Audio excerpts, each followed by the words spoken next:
So the best way to reduce stress is to work and work productively. If you know what you're doing is productive and will have some significance as far as your exam preparation is concerned, your nervous energy will automatically get controlled. I am not suggesting that you go through the editorials or go through the explained section, but flap through the newspaper. It gives you a sense of a lot of confidence. Keep working till the last moment. It will bear results. Trust yourself, trust the process.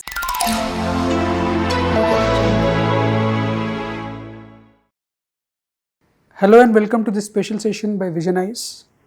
As UPSC Prelims exam is round the corner, it's very natural for aspirants to feel anxious and excited. Now there can be many reasons why an aspirant can feel anxious. Today we have with us an eminent faculty member of VisionIAS, Ayushi Ma'am, who's going to help you expel your fear, anxiety, and she's going to tell you how to approach your preparation in the last few days. Welcome, ma'am. Thank you. Ma'am, as UPSC Prelims exam is around the corner, it's going to be held on 25th May 2025. So, aspirants normally at this stage feel very anxious and they're scared of many things. And that results in the development of stress. So, how to manage stress at this point of time? Yes, let me begin with first saying that stress is but normal at this stage of time. Yes, if you are preparing for prelims and if you are preparing for any examination from that perspective, you are bound to be stressed. In fact, you should be worried if you are not experiencing some bit of nervousness or some bit of anxiety.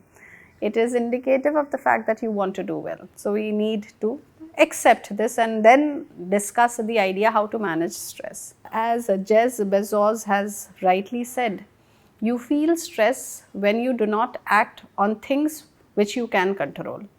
So the best way to reduce stress is to work and work productively. If you know what you're doing is productive and will have some significance as far as your exam preparation is concerned, your nervous energy will automatically get controlled. That is one thing. And next thing which you can do, if still you feel a bit anxious, you can always go for some sort of meditation. Some maybe in your room itself, you can do some little physical activity, some jogging. If you like to go out, maybe go out for 15-20 minutes, half an hour. Take that break and calm yourself. For me, what works, what I can suggest for others is to work. Working productively will calm your nervous energy, which will put your energy in a focused paradigm. And some bit of nervousness is what motivates us to work. So that is welcome. Thank you, ma'am. That means working and keeping one's mind occupied will help a lot. Yes, productive working. Next question would be, in these last few days, how to do quick revision with a special focus on IR? As far as quick revision is concerned, see, right now we are left 9-10 days that are remaining for before the exam. So right now what you can do is revise what you have already read. Now do not go scavenging for new topics and new ideas and new notes.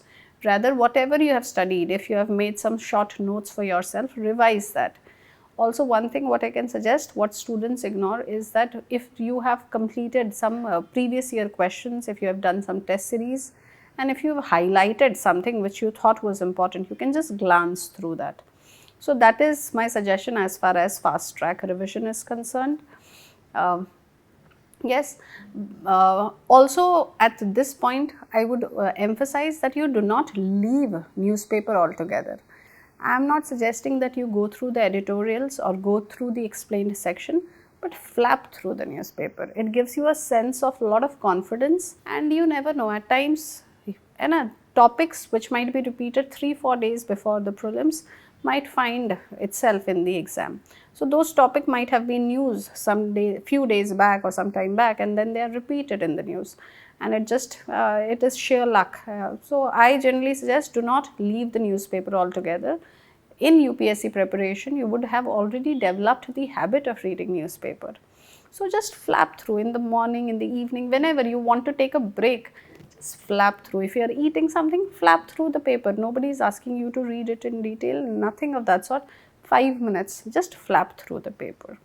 That is another thing as far as the last few days is concerned. And you specially asked me for IR. Yes, ma'am. As far as IR is concerned, we have discussed with our students, we have had some talks and series. So you find that as far as IR, international organization and geographical mapping questions, I always include geographical mapping because the context of the question is often IR.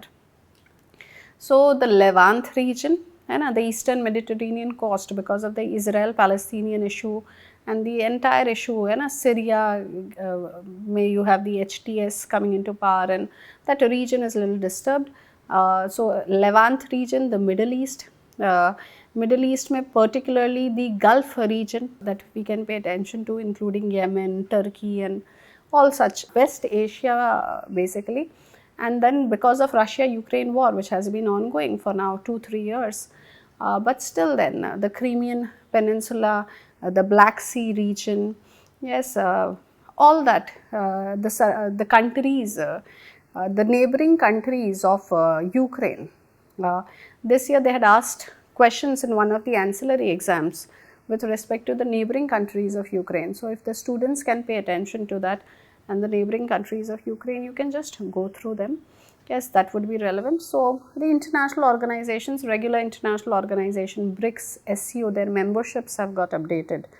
Yes, so that would be relevant. You have G20, G7, UN system, WHO, Paris Climate Change Agreement, Treaty, all such things which have been in the news. Yes, so these are two areas. If they can focus, carry on whatever current affair they have referred to, that should serve as far as IR is concerned. And one more thing that we might just note, do not ignore IR and go, because there is past few years there were trends, 2 years regularly, where they asked significant number of questions, 11 to 12 to 13 questions. Last year once again the questions were fewer, but you never know. Yes, also India, Pakistan, India, China, India neighborhood has to be prepared, India, Bangladesh. Yes, so from IR perspective, from prelims perspective, we can look, for example, Siachen Glacier and Nubra Valley was asked. And now we have signed, in October 2024, we signed a disengagement agreement with China in Demchok and Depsang. So those hotspots can be referred to. Quite nicely summed up, ma'am. Now, if I ask you to send out a one-liner message to the students, what would be that? My one-line message to the students would be, it is better to sweat in peace rather than bleed in war. So at the peace of your homes, please prepare, calmly prepare. Being anxious is normal, but do not let the anxiousness turn into distress. Keep working till the last moment, and it will bear results. Trust yourself, trust the process, and all the very best from my end. Very nicely put, ma'am. Thank you for your valuable time. So dear aspirants, you must have heard from ma'am that try to sweat here as much as possible so that you don't have to bleed on the D-Day. Stay focused, keep doing quick revisions. I'm sure you'll do well. Wish you all the very best.